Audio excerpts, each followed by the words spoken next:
Hello everyone, welcome back to the RMS Poseidon. Actually no, it's not RMS, it's SS. This ship doesn't really have a mailroom. I might fix that, I don't really know. Anyway, this is update 2, or I guess actually update 1. The first one was the announcement, featuring the ship's tank top, and now we have the Lower Orlop deck completed, so you can kind of see. We have 2 more updates before we're going to start seeing windows or portholes or anything. I'm excited for that. That'll be cool. Alright, so kind of time to head over into the ship. So the boiler rooms aren't that much different. There's not much to be said here. The walls just kind of got taller. It won't be until the upper Orlop deck that we're going to start seeing, like, actual things.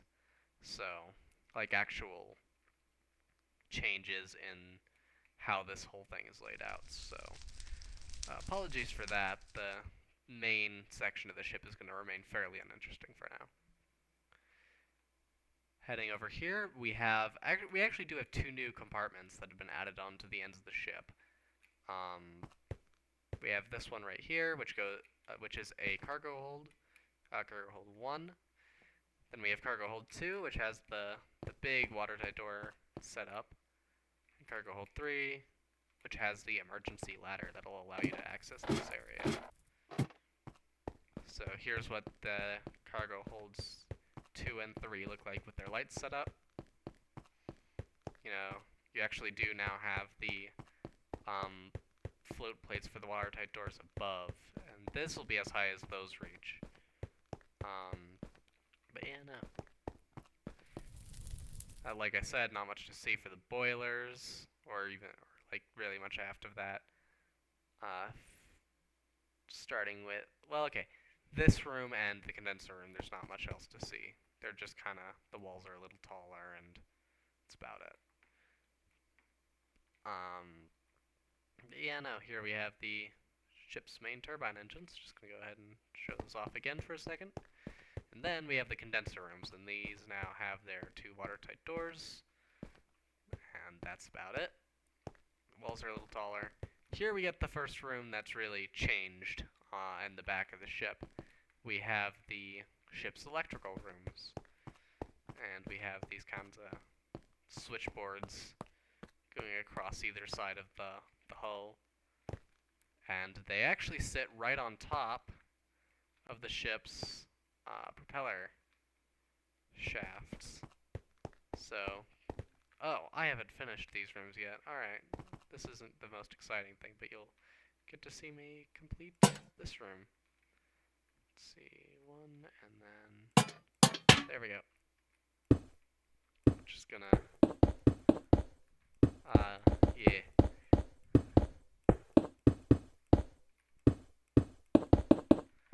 Go ahead and take care of that.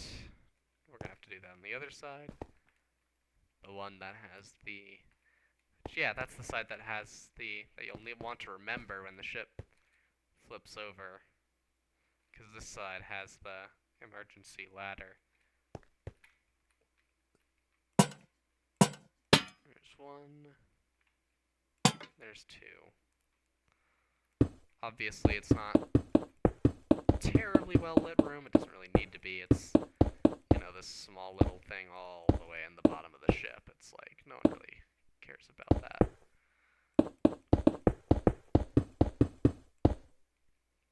No one really goes down here that often.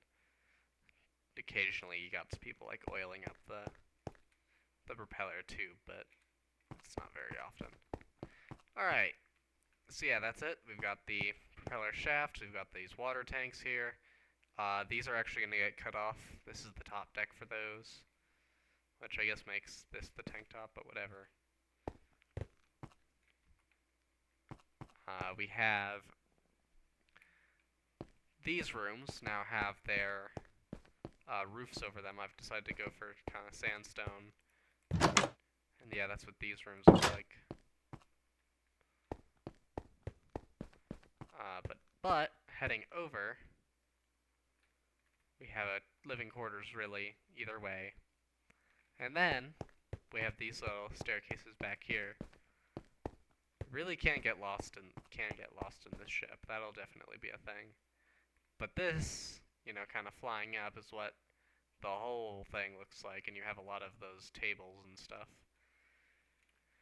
And here you got the other thing. You got rows and rows of tables, little benches and stuff to rest at in case. Well, just after your shift. This is like all of the boiler and engine workers will be in this like after part of the ship.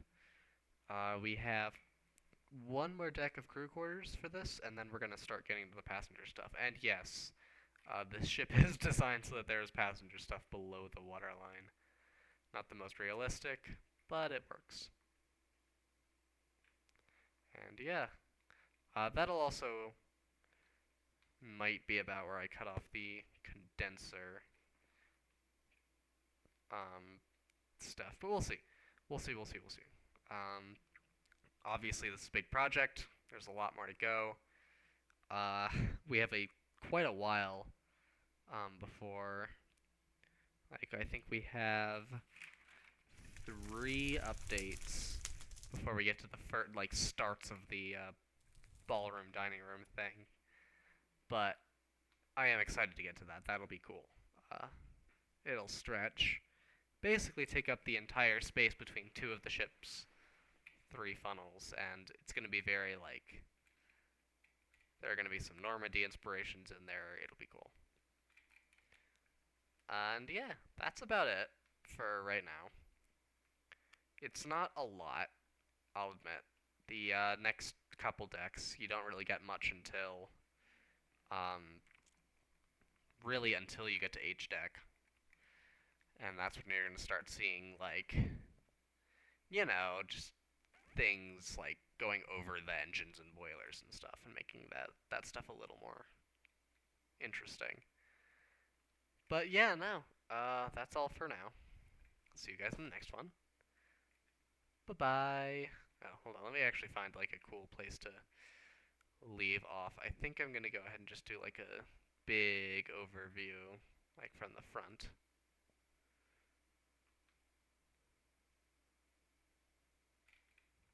Oh, I missed. Alright. And we'll do that just so the... Alright, and that's all for now. Bye-bye.